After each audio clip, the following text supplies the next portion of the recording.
ሰላም ጤና ይስጥልኝ ውድ የምራን ቲዩብ ቻናል ቤተሰቦች፣ ዛሬ በወር ከ20 ሺህ ብር በላይ የምትሰሩበትን የሥራ አይነት ይዤላችሁ መጥቻለሁ። ቃል ገባላችኋለሁ የማይሰራ ነገር በፍጹም ይዤላችሁ አልመጣም። እንደ ሌሎች ሰዎች የሚከፍል አፕሊኬሽን ምናምን አልላችሁም። ስራውን ራሳችሁ ትሰራላችሁ፣ የሰራችሁትን ገንዘብ ደግሞ በእጃችሁ ትቀበላላችሁ። እስከ መጨረሻ ካያችሁን ይህንን ስራ የምትጀምሩበትን ሁለት እድሎችን እንሰጣችኋለሁ። አንደኛው በራሳችሁ ገንዘብ መስራት ትችላላችሁ። ከኪሳችሁ ገንዘብ አውጥታችሁ በካፒታል ይህንን ስራ መጀመር ትችላላችሁ። ሁለተኛው ደግሞ ከኪሳችሁ ምንም አይነት ገንዘብ ሳታወጡ ይህንን ስራ መጀመር ትችላላችሁ። አሁን ይህንን ስራ በራሳችሁ ገንዘብ እንዴት እንደምትጀምሩ እነግራችኋለሁ። መጨረሻ ላይ ደግሞ ከኪሳችሁ ምንም አይነት ገንዘብ ሳታወጡ በዜሮ ካፒታል እንዴት እንደምትጀምሩ እነግራችኋለሁ። እስከ መጨረሻ ተከታተሉ። በመሃል ለዚህ ቻናል አዲስ ከሆናችሁ ቻናሌን ሰብስክራይብ በማድረግ ቤተሰብ መሆን ትችላላችሁ። ይሄ ስራ ሪሴሊንግ ይባላል። ሪሴሊንግ ማለት የተሸጠውን እቃ መልሳችሁ መሸጥ ማለት ነው። እናንተም ይህንን ስራ ለመጀመር መጀመሪያ ፕሮዳክት ትመርጣላችሁ። ማለት የምትሸጡትን እቃ ትመርጣላችሁ። የኤሌክትሮኒክስ እቃ ሊሆን ይችላል፣ የፋሽን እቃ ሊሆን ይችላል፣ የስፖርት እቃ ሊሆን ይችላል። ዋቲቨር እናንተ የፈለጋችሁትን ከነዚህ ውስጥ ትመርጣላችሁ። ቀጣይ ደግሞ የመረጣችሁትን እቃ የምታገኙበትን አፕሊኬሽን ትመርጣላችሁ። ከውጭ ሀገር የሆኑ አፕሊኬሽኖች ማለት ነው። ለምሳሌ አሊባባ ሊሆን ይችላል፣ አሊ ኤክስፕረስ ሊሆን ይችላል። እናንተ ይህንን ስራ ለመጀመር አሊ ኤክስፕረስን ብትመርጡ አሪፍ ነው። ምክንያቱም አሊ ኤክስፕረስ ላይ አንዳንድ እቃዎች በጣም ውድ ናቸው፣ አንዳንድ እቃዎች ደግሞ በጣም ርካሽ ናቸው። በተጨማሪ ደግሞ ከአሊ ኤክስፕረስ ላይ እቃ ስታዙ ቀጥታ ወዳላችሁ ከተማ ያደርስላችኋል። ስለዚህ ይህንን ስራ ለመጀመር አሊ ኤክስፕረስ አፕሊኬሽን ትመርጣላችሁ። ለምሳሌ አሁን ለእናንተ ለማሳየት ከነዚህ ውስጥ የኤሌክትሮኒክስ እቃ መርጣችኋል እንበል። ይህንን እቃ የምታገኙበትን አፕሊኬሽን ደግሞ አሊ ኤክስፕረስን መርጣችኋል እንበል። ቀጣይ ምንድነው የምታደርጉት? ከኤሌክትሮኒክስ እቃዎች ውስጥ የፈለጋችሁትን እቃ ትመርጣላችሁ። ለምሳሌ ስልክ ሊሆን ይችላል፣ ቲቪ ሊሆን ይችላል፣ ኤርፓዶች፣ ሄድፎኖች፣ ሰልፍ ስቲክ፣ ቪዲዮ ላይት፣ የፈለጋችሁትን እቃ ከነዚህ ውስጥ ትመርጣላችሁ። መጀመሪያ ፕሮዳክት መርጣችኋል። ቀጣይ ደግሞ ይሄንን ፕሮዳክት የምታገኙበትን አፕሊኬሽን መርጣችኋል። ቀጣይ ደግሞ ከነዚህ ከኤሌክትሮኒክስ ፕሮዳክቶች ውስጥ ሄድፎንን መርጣችኋል እንበል። እነዚህ ነገሮች ሁሉ ካዘጋጃችሁ በኋላ ቀጥታ ምንድነው የምታደርጉት? ወደ አሊ ኤክስፕረስ አፕሊኬሽን ትገባላችሁ። ከዛ ሰርች ቦታዋን ትነኩና ሄድፎን ብላችሁ ሰርች ታደርጋላችሁ። ብዙ የሄድፎን አይነቶችን ያመጣላችኋል። እናንተም ከነዚህ ውስጥ በጣም ርካሽ የሆነ እቃ ትመርጣላችሁ። ምክንያቱም አሊ ኤክስፕረስ አፕሊኬሽን ስትከፍቱ በጣም ውድ የሆኑ እቃዎች አሉ። አንድ ሄድፎን እስከ 6000 ብር፣ እስከ 7000፣ እስከ 10000 ብር እና ከዛ በላይ የሆኑ ሄድፎኖች አሉ።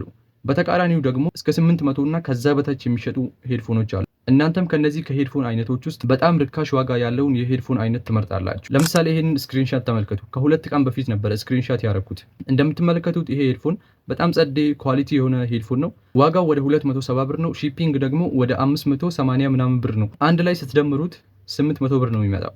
ስለዚህ እናንተ እንደዚህ አይነት ርካሽ የሆኑ እቃዎችን ትመርጣላችሁ። ርካሽ የሆኑ እቃዎችን ከመረጣችሁ በኋላ ኦርደር ታደርጋላችሁ ከአሊ ኤክስፕረስ ማለት ነው። ከአሊ ኤክስፕረስ ላይ እቃዎችን ኦርደር እንዴት እንደምታደርጉ ካላወቃችሁ ዩቲዩብም ላይ ሊሆን ይችላል፣ ቲክቶክ ላይ አሊ ኤክስፕረስ ብላችሁ ሰርች ብታደርጉ ብዙ ቪዲዮዎች ይመጡላችኋል። ከነዛ ቪዲዮዎች ውስጥ መርጣችሁ የፈለጋችሁትን እየተከታተላችሁ እቃዎቹን ኦርደር ማድረግ ትችላላችሁ። ለምሳሌ አሁን ቅድም ሄድፎን መርጣችኋል እንበል። ያንን ሄድፎን በ800 ብር ኦርደር ብታደርጉና ቀጥታ ያ ሄድፎን እናንተ ወዳላችሁበት ከተማ ይመጣላችኋል። እንዴት እንደምታዙ እዛ ላይ ፖስታል ኮድ ምናምን የሚሞላ ነገር አለ። ያንን ነገር ከሞላችሁ በኋላ ቀጥታ እናንተ ወዳላችሁበት ከተማ ይመጣላችኋል። ኦርደር ያደረጋችሁት ሄድፎን እጃችሁ ላይ ከደረሰ በኋላ ያንን ሄድፎን ለመሸጥ ምንድነው የምታደርጉት? መጀመሪያ ላይ ቲክቶክ አድ መጠቀም ትችላላችሁ፣ ፌስቡክ አድ መጠቀም ትችላላችሁ፣ ዩቲዩብ አድ መጠቀም ትችላላችሁ። ከነዚህ ውስጥ ግን ፌስቡክ አድን ብትጠቀሙ አሪፍ ነው። ምክንያቱም ፌስቡክ አድ ያንን ሄድፎን ቪዲዮ አድርጋችሁ ፖስት ብታረጉ ቀጥታ ሄድፎን ለሚፈልጉ ሰዎች ያንን ቪዲዮ ያሳይላችኋል። እናንተ ደግሞ በቀላሉ ያንን ሄድፎን መሸጥ ትችላላችሁ። ለፌስቡክ አድ የምትከፍሉት ገንዘብ አለ። በጣም ትንሽ ገንዘብ ነው። 200፣ 500፣ 300 ቢበዛ ከ500 አይበልጥም። ቲክቶክ አድ እና ዩቲዩብ አድን ብትጠቀሙ ደግሞ ዝም ብሎ ቪው ብቻ ነው የሚለቅላቸው። ስለዚህ ይሄ አይጠቅማችሁም። ቀጥታ ምንድነው የምታደርጉት? ያንን ሄድፎን እየከፋፈታችሁ እያጠለቃችሁ ምናምን ቪዲዮ ታደርጉና ቀጥታ ፌስቡክ አድ ላይ ትጭናላችሁ። ለፌስቡክ ደግሞ 200፣ 300 ብር ብትከፍሉት ቀጥታ ሄድፎን ለሚፈልጉ ሰዎች ያሳይላቸዋል። እናንተ ደግሞ ያንን ቪዲዮ ስትቀርጹ ስልክ ቁጥራችሁን እዛ ላይ ትጽፋላችሁ። ሰዎች ደግሞ ያንን ስልክ ቁጥር ተጠቅሞ እናንተን ኮንታክት ያደርጋሉ። እዚህ ጋር አንድ ነገር ልንገራችሁ። አንድ እቃ ከአሊ ኤክስፕረስ አፕሊኬሽን ላይ ካዘዛችሁ በኋላ ያ እቃ እጃችሁ ላይ ከደረሰ በኋላ ለመሸጥ ስትሞክሩ ከዛ እቃ ላይ የምታገኙት ትርፍ ኦቨር መሆን አለበት። ምክንያቱም ያ እቃ በ7 ቀን እና እስከ 14 ቀን ነው የሚደርሳችሁ።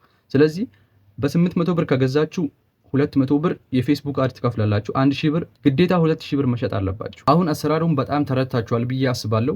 መጀመሪያ ፕሮዳክት ትመርጣላችሁ። ከፕሮዳክት ውስጥ እቃዎችን ትመርጣላችሁ። ከእቃ ውስጥ ደግሞ ያንን እቃ የምታገኙበትን አፕሊኬሽን ትመርጣላችሁ። አፕሊኬሽኑን ከመረጣችሁ በኋላ ደግሞ ኦርደር ታደርጋላችሁ። እቃው እጃችሁ ላይ ከደረሰ በኋላ ለፌስቡክ 200-300 ብር ከፍላችሁ ያንን እቃ ታስታውቃላችሁ። ስልክ ቁጥራችሁን ማስቀመጥ እንዳትረሱ። ስልክ ቁጥሩን ካስቀመጣችሁ በኋላ ሰዎች ኮንታክት ያደርጋችኋል። ያንን እቃ ቀጥታ ለሰዎች እያደረሳችሁ ትርፋችሁ ማግኘት ትችላላችሁ። ሪሴሊንግን መጀመሪያ በራሳችሁ ካፒታል በራሳችሁ ገንዘብ እንደዚህ መስራት ትችላላችሁ። ቢያንስ እናንተ በወር ውስጥ 20 እቃ ብቻ መሸጥ ከቻላችሁ በአንድ እቃ ላይ 1000 ብር ብታገኙ በወር ከ20 ሺህ ብር በላይ መስራት ትችላላችሁ። ማለት በጣም ማንም ያልነቃበት ያልተባነነበት ስራ ነው።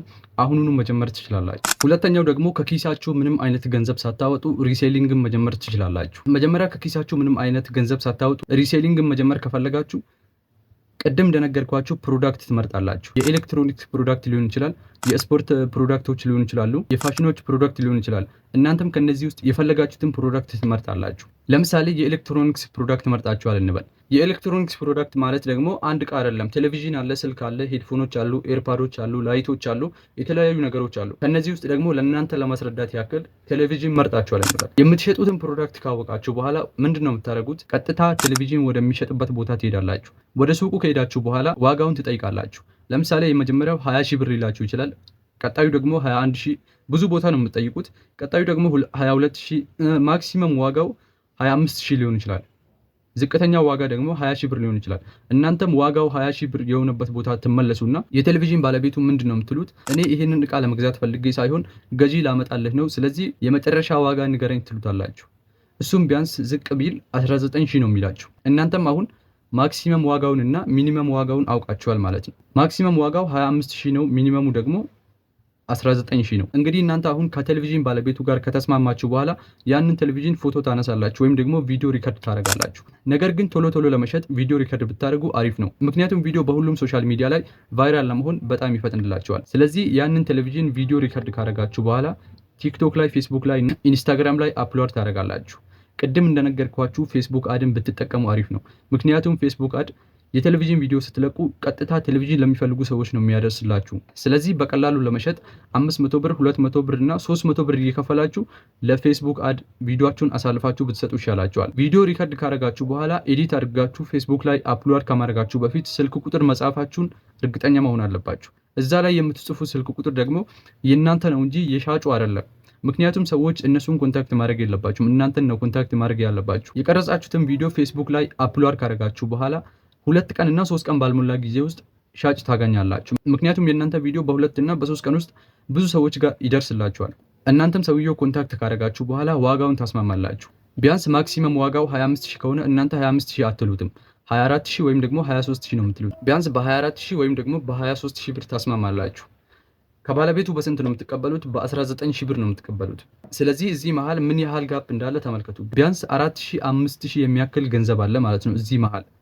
ስለዚህ የእናንተ ትርፍ አሁን እዚህ መሃል ያለችው ጋፕ ናት። ከፌስቡክ አድ ላይ ያገኛችሁትን ገዢ ካስማማችሁ በኋላ ምንድነው የምታደርጉት? ያንን እቃ ከባለቤቱ ትቀበሉና ቀጥታ ለገዢው ዴሊቨር ታደርጋላችሁ። እቃው እሱ ጋር ሲደርስ ደግሞ ብራችሁን እጃችሁ ላይ ትቀበላላችሁ። ለቴሌቪዥን ባለቤቱ 19 ሺህ ብሩን ታስረክባላችሁ። እናንተ እዚህ መሃል 4 ሺህ ብር ታተርፋላችሁ ማለት ነው። ቢያንስ በወር 10 እቃ ብቻ ብትሸጡ ምን ያህል ገንዘብ እንደምትሰሩ ለራሳችሁ አስቡ። እርግጠኛ ሆኜ ከ40 ሺህ ብር በላይ ትሰራላችሁ።